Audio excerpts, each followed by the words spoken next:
आहेत ना किती सुंदर. मैदा न वापरता, कॉर्नफ्लॉवर न वापरता हे व्हेज मंचुरियन बॉल मी बनवले आहेत आणि माझ्या मुलाला इतके आवडले की त्यानेच संपवून टाकले. बोलला की मम्मी आणखी आहे का. चला तर बनवूया veg manchurian ball without any maida आणि कॉर्नफ्लॉवर न यूज न करता. Let's go. Hello friends, good morning. Shri Swami Samarth. आज काय स्पेशल, तर आज आपण बनवणार आहे मिक्स डाळीपासून स्नॅक्स जे आपण मुलांना सकाळी सकाळी मुलांच्या टिफिनवरती पण देऊ शकतो आणि आपल्यासाठी पण हेल्दी आहे. तर लेट्स गो. तर आज जे आपण मंचुरियन बॉल बनवत आहोत ना, त्यासाठी आपण यूज करत आहोत डिफरंट म्हणजे मिक्स डाळ. ही मिक्स डाळ तुम्हाला डीमार्टमध्ये पण मिळून जाईल. जर नसेलही मिळत तर तुम्ही तुमच्याच घरच्या 4-5 प्रकारच्या डाळीचा यूज करू शकता आणि ही मिक्स डाळ घरीच बनवू शकता. त्यामध्ये बघा तुम्हाला दिसेल तुरीची डाळ, चण्याची डाळ, काळी मुंगाची डाळ, त्यानंतर लाल डाळ, हिरवी मुंगाची डाळ, अशा सगळ्या ह्या डिफरंट डाळी आहेत आणि यांना आता आपण लावूया 5-10 मिनिटासाठी भिजू आणि त्यानंतर यांना आपण ग्राइंड करून काढूया. चला तर मग लावूया यांना पहिले भिजायला पाण्यामध्ये. तर ही आहे ती मिक्स डाळ. ती मी ऑलरेडी भिजू लावली होती 5 मिनिटं अगोदर. ती आता भिजलेली आहे, बिलकुल बघा क्रश होते. आणि हिला आता आपण मिक्सरमधून थोडीशी काढूया. आता मुलांसाठी जर बनवायचे आहेत स्नॅक्स तर त्यांना ते जर ओळखता नाही आली पाहिजे आणि त्यांना असं आवडत नाही डाळ वगैरे खाणं, तर तिला पूर्ण आपण पेस्ट करायची. अदरवाईज थोडे चंक्स राहिले तरी चालतील. चला तर हिला काढूया मिक्सरमधनं.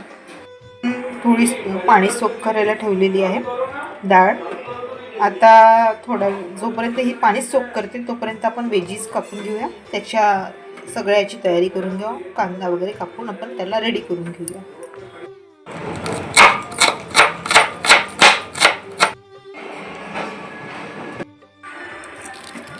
थोडं कॉटनच्या कापडावरती काढून घ्यायची, बिकॉज त्यातलं पाणी आहे ना ते थोडंसं सुकलं पाहिजे. अदरवाईज ती चिपचिपी बनेल तर आपले वडे बनायला, स्नॅक्स बनायला थोडं डिफिकल्ट आहे. म्हणून थोडं तिला सोक करून घ्यायचं कॉटनच्या कापडामध्ये. त्याच्यामध्ये ऑलरेडी आपण लसूण आणि जिरं घातलेलं आहे. आता ही आपण सोक डाळ याच्यामध्ये घालणार आहे.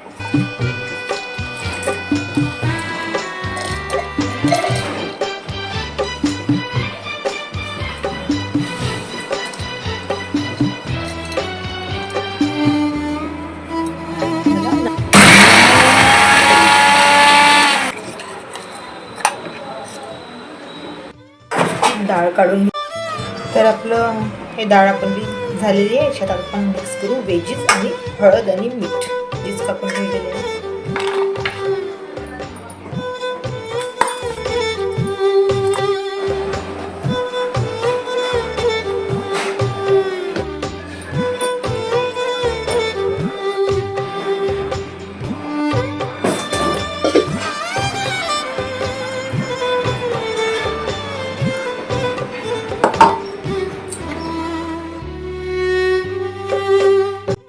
अशा पद्धतीने आपले बॉल झाले आहेत रेडी आणि आता आपल्याला फ्राय करायचं आहे. आता आपलं तेल झालं आहे गरम. आता आपण याच्यामध्ये आपले बॉल टाकूया.